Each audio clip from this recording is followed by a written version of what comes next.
सायन रुग्णालयातील fire fighting यंत्रणा पूर्णपणे कुचकावी। रुग्णालयामध्ये लावलेले शेकडो फायर एक्सटिंग्विशर एक्सपायर। 2 महिने उलटून सुद्धा रिफिल नाहीत। किशोरी पेडणेकरांकडून रुग्णालयाची पाहणी।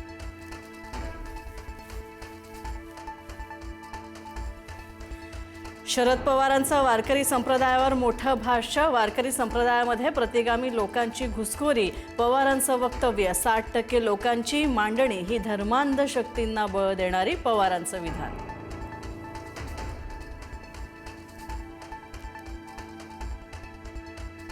उपमुख्यमंत्री सुनेत्रा पवारांच्या जीवाला रुपाली चाकणकरांकडून धोका असल्याची बीडमधील इसमाकडून एसआयटीकडे तक्रार। तर राष्ट्रवादीचे प्रदेश उपाध्यक्ष उदयकुमार आहेर यांचाही दावा। एसआयटीकडून तक्रारीची पडताळणी होण्याची शक्यता। माझं मरण इथेच आहे। चौकशी दरम्यान भोंदूबाबा खरातची प्रतिक्रिया।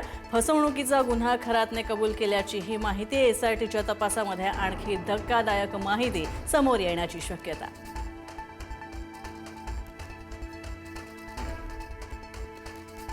भोंदू अशोक खरातच्या फसवणुकीची व्याप्ती नागपूरपर्यंत पोहोचली। नागपुरात एका महिलेनं खरातच्या नादाला लागून गमावले 2.5 कोटी रुपये। एजंटमार्फत खरातकडे महिलेची फसवणूक।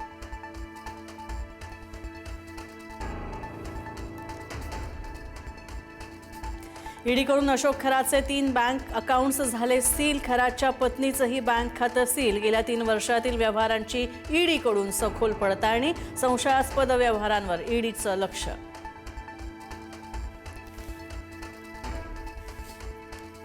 भोंदूबाबा अशोक खरात प्रकरणामध्ये नवा ट्विस्ट। खरातच्या सीएनएच दाखल केली खरातच्या विरोधात तक्रार। धार्मिक विधीच्या नावाखाली 8,76,00,000 रुपयांची फसवणूक केल्याचा आरोप। नाशिकच्या आयटी कंपनीतील लैंगिक शोषण धर्मांतरणाच्या प्रकरणाचा केंद्रीय यंत्रणांकडून तपास होण्याची ही शक्यता। एनआयए एटीएस सोबतच सीबीआय कडूनही चौकशीची शक्यता। महिला अत्याचार प्रकरणातील रवींद्र एरंडेचा आणखी एक नवीन कारनामा समोर। सरकारी अधिकारी असल्याचा बनाव करून नोकरीचं आमिष दाखवत 9 तरुणींना गंडा।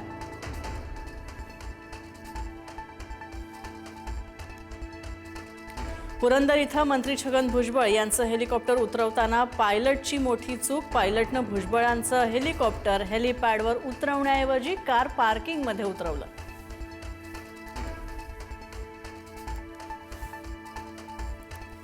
इराण, अमेरिका आणि इस्रायलच्या दरम्यान युद्धसमाप्तीसाठी वाटाघाटी। इस्लामाबादमध्ये आजपासून 2 दिवसीय चर्चा। इराणचं शिष्टमंडळ आणि अमेरिकेचं शिष्टमंडळ इस्लामाबादमध्ये दाखल।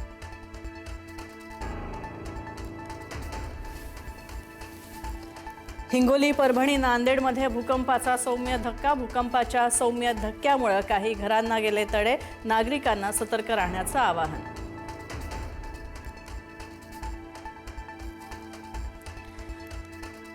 नाशिकच्या सिन्नर तालुक्यामध्ये पंचाळेजवळ ट्रक आणि पिकअप वाहनाची धडक होऊन भीषण अपघात। अपघातानंतर 2 वाहनांना आग लागली। आगीमध्ये होरपळून 3घांचा दुर्दैवी मृत्यू तर गाडीतून पडल्यानं महिलेचा मृत्यू।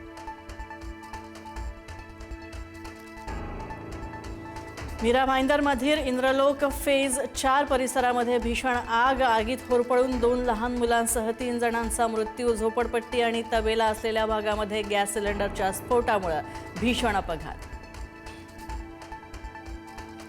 उत्तर प्रदेशातील मथुरा आज महात्मा फुले यांची 200वी जयंती सगळीकडे साजरी।